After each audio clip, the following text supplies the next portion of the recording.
and welcome to the European Parliament in Brussels for Talking Europe on France 24.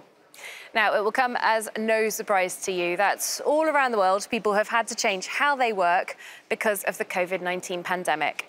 And for those of us fortunate enough to still be in paid employment, some of those changes do look set to become permanent. In some European countries, what were once considered revolutionary ideas, like a 4-day work week, are actually being trialled. What could all this mean for European employers, employees, and the work-life balance? With me to look at how COVID has changed the world of work, two members of the European Parliament. I have with me Maria Walsh, an Irish MEP from the European People's Party. Hello there. Hello. Thank you very much for having me on. And across from you, we have Brando Benifei, Italian MEP from the Socialists and Democrats. Hi. Hello. Hi.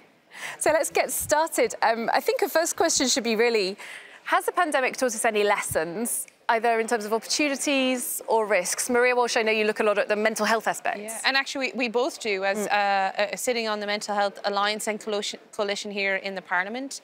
Absolutely, I think if there's anything we're going to learn from the pandemic, it's the fact that our society and economic fabrics have entwined at last, and mental health has certainly come to the fore. And it's simply not good enough in buildings like this, at national level, local level and European level, that we are simply not communicating about our citizens' mental health and well-being. And that's not just in their own home or community or in climate or in any other former future-proof conversation we're having. We also need to have it in the workplace too. Brando Benifei. Well, mental health care has become a bigger topic of debate in our countries due to the consequences of the pandemic. And finally, we are talking about, clearly, about a right to have a mental health care and a mental health attention from the public authorities. I think it's good that finally we have introduction of more mental health care in schools, support for young people and for people that in general might not think that they could seek for this help, and sometimes they need it. And so it's good that society is getting better at discussing this very important topic. All right, well, I'd like to take a look with both of you and with our viewers at one idea that seems to be gaining quite a lot of traction in various parts of this continent, this idea of a 4-day work week that I mentioned before. Now, two large-scale trials have already taken place in Iceland in recent years, covering about 1% of the population. More trials are being discussed or prepared within the EU's member states, including in Spain, Finland, Belgium and Germany. We can show you a couple of examples of how this 4-day work week could work. This is from our team in Spain. From Thursday evening, the offices of retailer Desigual are empty. The 500 employees at the Barcelona headquarters work just 4 days a week. We have a pretty packed diary from Monday to Thursday, and then it's free Friday. 86% of the staff voted for the change to working conditions, even though it meant a small pay cut. The company swallowed half the impact in the cut in hours in terms of pay. Each employee has had a 6.5% pay cut, even though the hours have been cut by 13%. These workers have had to learn to be more productive. It's changed a lot here. I organize myself very differently from Monday to Thursday. I'm a lot more productive during my work hours. 200 other companies have volunteered to trial a 4-day week next year, without making any cut to their workers' salaries. The Spanish government will pay the firms' losses from the scheme, using 50 million euros for the experiment. A pilot project that is likely to fail, says this economist. The 4-day week will cause a significant loss in competitiveness. Productivity is already lower in Spain than our competitors. But the operators of this franchise that runs 2 restaurants in Madrid believes otherwise. For the last year, its 60 employees have been working 4 days a week for the same salary as before, the first in the sector to trial this. ¿Qué días libras esta semana? Pues esta semana tengo fin de semana largo y libro, viernes, sábado y domingo. Qué guay. When it introduced the change to the working week, the restaurant overhauled its organisation, giving each worker different tasks. We've managed to become a much more productive company. That's why we kept the 4-day week. And it's still going to allow us to increase salaries. The company says it's still making a profit. In a month's time, it will even open another restaurant. So we go, a couple of examples there of 4-day working week in Spain from our correspondents. Maria Walsh, you did your own little Twitter poll with people mostly in Ireland. What came out of that? Well, in prep of this, because we're about 20 companies in Ireland currently are doing similar pilot tests in terms of this 4-day work week. About 95% came back in an hour's poll on my own Twitter, 5% saying nay for them. But what is interesting and what I'm interested in hearing more of is, do you cut it down? Is it 4 days of the same hours, or is it 4 days with reduced hours? And then a 13% pay hit, be it to government or to employee. I know in Spain they're cutting it 50-50, but that's still a detriment. But there is pros and cons to it, which I'm really excited about. And I think COVID has gifted us that time and opportunity to think about it. So productivity, competitiveness, and what's next? Well, I think the colleague has mentioned the main points on the table when we look at this experimentation, because this is what is happening today. But it's true that we can see a real effect in some of the experiments we can see all over Europe happening, of the increase of productivity.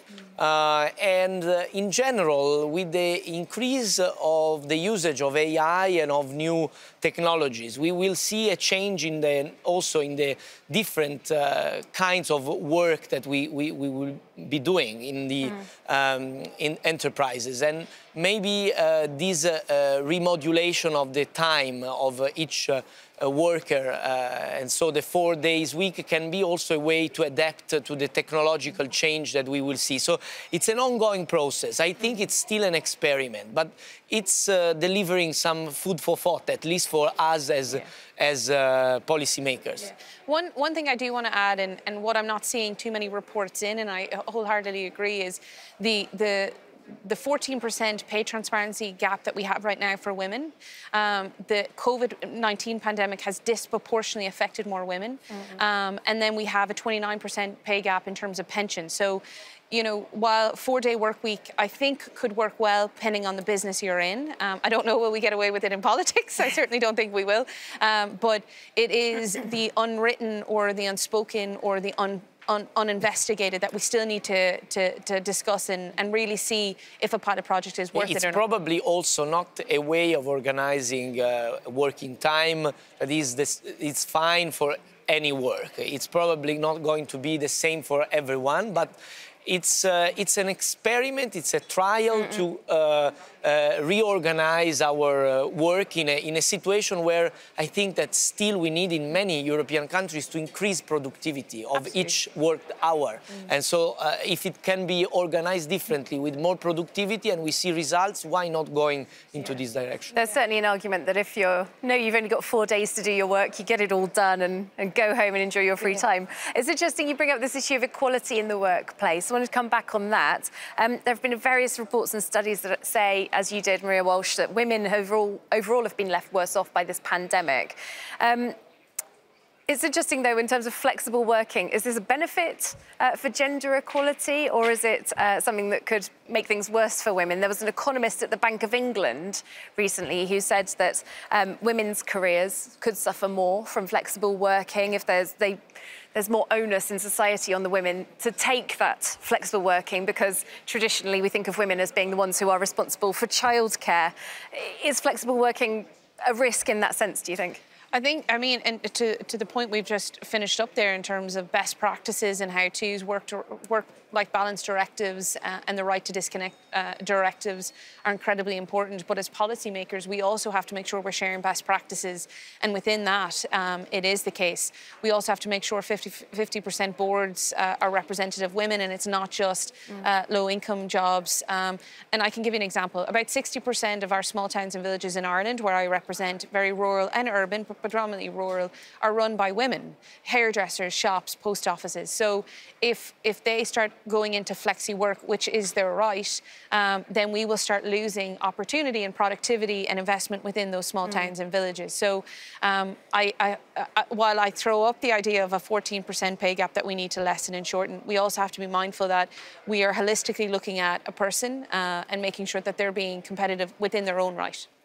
No, it's true that the cities and rural areas have different context also for application of these rules and of programs to strengthen women's participation in the workplace. But I think this is really one crucial point, because if we look at the data of our member states in the EU, we have still a lot to do to overcome this gap, and we have even big regional differences in the bigger countries that have different situations. So we need really to look at how we can also adapt to the different contexts. Just one final question, if you can give me a short answer if possible.